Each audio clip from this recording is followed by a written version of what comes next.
आज भारतीय जनता पार्टी दुनिया के सबसे बड़े राजनीतिक दल के रूप में आदरणीय प्रधानमंत्री मोदी जी के नेतृत्व में देखने को मिल रहा है, तो इसकी आधारशिला सरदेव अटल जी ने अपने प्रधानमंत्री कार्यकाल के दौरान उस समय रख दी थी जब देश ने इंफ्रास्ट्रक्चर डेवलपमेंट के क्या मॉडल होने चाहिए। यह भी हम सबके सामने है।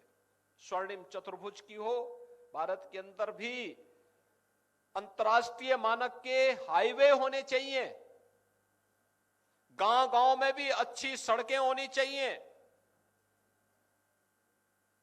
गरीबों को भी राशन की सुविधा का लाभ मिलना चाहिए। इस सरदेव अटल जी की देन थी। और आज आप जानते होंगे कोविड कालखंड में देश की 80 करोड़ से अधिक जनमानस को फ्री में राशन देने का कार्य इसी भारतीय जनता पार्टी की सरदेव नरेंद्र मोदी जी के नेतृत्व की सरकार ने किया। और राशन की ये सुविधा आसन्न कोरोना संकट को ध्यान में रखते हुए अगले 1 वर्ष तक बढ़ाया जाना स्वागत योग्य कदम है। सरदेव अटल बिहारी वाजपेयी जी के प्रति श्रद्धा और सम्मान का भाव भी व्यक्त करता है। भाइयों बहनों, अंत्योदय की जिस राजनीति को डॉक्टर श्यामा प्रसाद मुखर्जी और पंडित दीनदयाल उपाध्याय जी ने जनसंघ के माध्यम से रोपा था, जिसे सरदेव अटल बिहारी वाजपेयी जी, आदरणीय श्री लाल कृष्ण आडवाणी जी जैसे दुनिया के लोकप्रिय नेताओं ने आगे बढ़ाया, आज उसको व्यवहारिक रूप में जमीनी धरातल पर उतारने का कार्य प्रधानमंत्री मोदी जी के नेतृत्व में भारतीय जनता पार्टी की डबल इंजन की सरकार उसे बिना भेदभाव के जमीनी धरातल पर उतारने का कार्य कर रही है। हर गरीब के पास सिर ढकने के लिए छत हो, प्रधानमंत्री आवास की योजना, हर गरीब के लिए उपचार की सुविधा हो, आयुष्मान भारत के अंदर 5 लाख रुपए की स्वास्थ्य बीमा की योजना, हर गरीब को उसकी विपत्ति के समय फ्री में राशन की सुविधा हो। यह भी कोरोना कालखंड में पिछले 3 वर्ष से देश भी और दुनिया भी देख रही है। हर गरीब के घर में बिजली का कनेक्शन फ्री में मिले। प्रधानमंत्री सौभाग्य योजना उस योशी की वही प्रेरणा है। हर गरीब को शासन की सुविधाओं से जोड़ने के लिए, चाहे वह रसोई गैस की सुविधा हो, चाहे वह वृद्धजनों के लिए पेंशन की सुविधा। उत्तर प्रदेश में हम वृद्धावस्था, निराश्रित महिला और दिव्यांग जनों को 1 करोड़ परिवारों को 1000 रुपये पेंशन की सुविधा हर माह दे रहे, यानी महीने वर्ष में 12,000 रुपये इन परिवारों को केंद्र और राज्य सरकार, डबल इंजन की सरकार उन्हें उपलब्ध करवाती है, जिससे वे अपनी जरूरतों को पूरा कर सके और किसी को भी किसी के सामने हाथ फैलाने की नौबत ना आने पाए। एक संवेदनशील सरकार जब बनती है तो योजनाओं का लाभ बिना भेदभाव के, न जाति, न मत, न क्षेत्र, न भाषा, किसी भी प्रकार का भेदभाव किए बगैर जहां इन्हें आगे बढ़ाने का कार्य किया जा रहा है, वहीं आत्म गौरव की अनुभूति आजादी के अमृत महोत्सव वर्ष में आपने इस बात को देखा होगा, किस रूप में आत्म गौरव की अनुभूति कराने का कार्य हो रहा है। आत्म गौरव की अनुभूति, पंच प्रण की बात प्रधानमंत्री मोदी जी ने अमृत महोत्सव के मुख्य महोत्सव को संबोधित करते हुए स्वतंत्रता दिवस के अवसर पर लाल किले की प्राचीर से दिया था, और जिसमें सबसे बड़ी बात थी गुलामी के चिन्हों को समाप्त करना और अपनी परंपरा पर गौरव की अनुभूति करना। अयोध्या में भगवान श्री राम के भव्य मंदिर के निर्माण का कार्य हो या काशी में काशी विश्वनाथ धाम का निर्माण,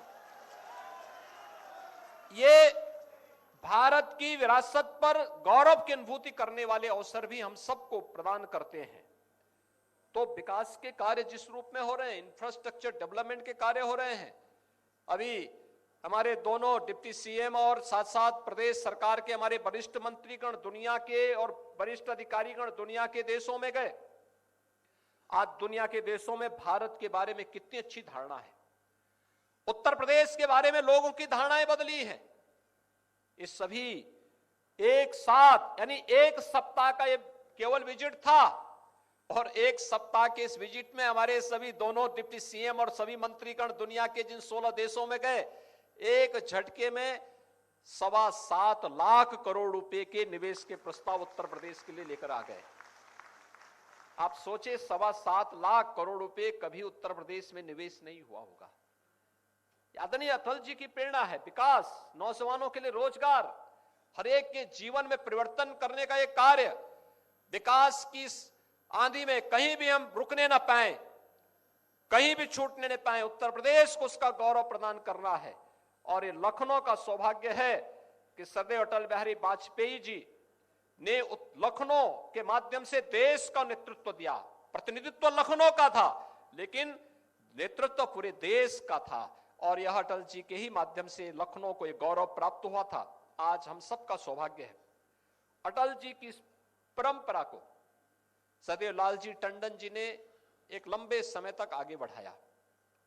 आज वे हमारे बीच में नहीं है, मैं उन्हें विनम्र श्रद्धांजलि अर्पित करता हूं। लेकिन टंडन जी की इस परंपरा को, सरदेव अटल जी के इस गौरव को, ये कन्वेंशन सेंटर अटल जी के निधि से बनाया गया और इसको निर्माणकर्ता के रूप में, संयोजक के रूप में स्वर्गीय टंडन जी ने ही अपनी भूमिका का उस समय निर्वहन किया था। और उस समय हम लोग देखते थे, टंडन जी रोज आके देखते थे कार्यों को। आज देखिए सभी कार्य इसी कन्वेंशन सेंटर में संपन्न हो पाते हैं।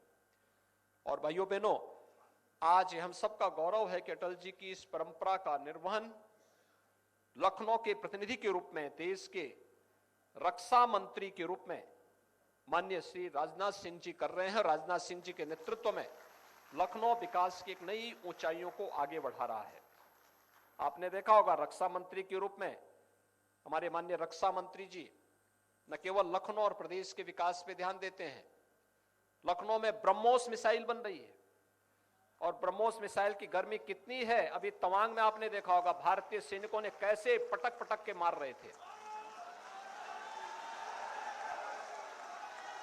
दुश्मनों पर कैसे टूटना चाहिए, ये भारत के बहादुर जवानों ने अपने शौर्य और पराक्रम से सदैव, जब भी उसे अवसर मिला है, उसने अनुशासन के साथ, जब भी दुश्मन पर टूटने की छूट मिली है तो उसने कोई कोर कसर नहीं छोड़ा है। और इसलिए भाइयों बहनों, आज हम सब यहां पर सरदेव अटल जी का स्मरण कर रहे हैं। जो कुछ भी हो रहा है ये अटल जी की विरासत है, अटल जी की परंपरा है, और उस परंपरा पर हम सबको गौरव की अनुभूति करनी चाहिए। उन्होंने हमेशा इस बात को कहा।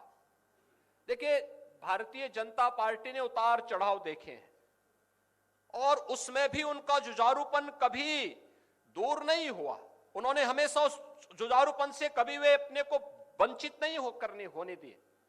हमेशा उन्होंने इस बात को कहा कि आदमी को चाहिए कि वह जूझे, परिस्थितियों से लड़े, एक स्वप्न टूटे तो दूसरा गढ़े।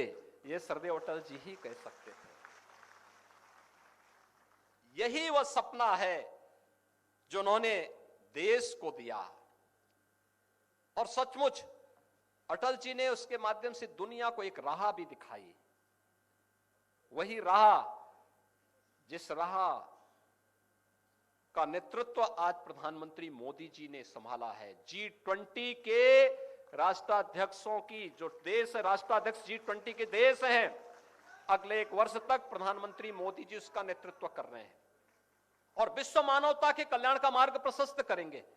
और यह मार्ग वही है जो अटल जी ने कहा था कि आदमी न ऊंचा होता है न नीचा होता है, न बड़ा होता है न छोटा होता है, आदमी सिर्फ आदमी होता है। और वसुधैव कुटुंबकम का यही भाव सदैव भारत ने पूरी दुनिया को दिया है। हम सब इसका पालन करेंगे इस विश्वास के साथ।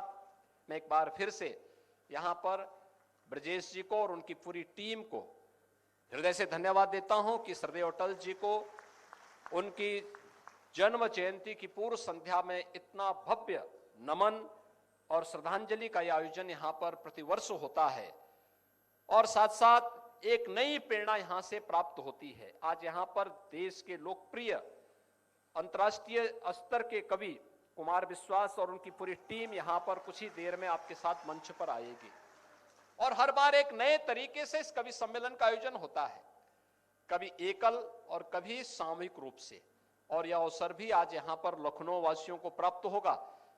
कभी सम्मेलन के माध्यम से सरदेव अटल जी को सम्मान, और अटल जी तो अपने आप में यानी उनके वह एक साहित्य के कार भी थे, एक कवि भी थे, एक लेखक भी थे, एक राजनेता भी थे, एक अभिभावक भी थे, और जीवन के अंदर हर व्यक्ति जो अटल जी के संपर्क में आया उन सबको लगता था कि अटल जी मेरे ही हैं, और अटल जी ने यह भाव इस सबको प्रदान किया है। इस अवसर पर मैं फाउंडेशन के पदाधिकारियों को हृदय से धन्यवाद देता हूं। सरदेव अटल जी को एक बार पुनः नमन करते हुए विनम्र श्रद्धांजलि देता हूं। धन्यवाद। जय हिंद।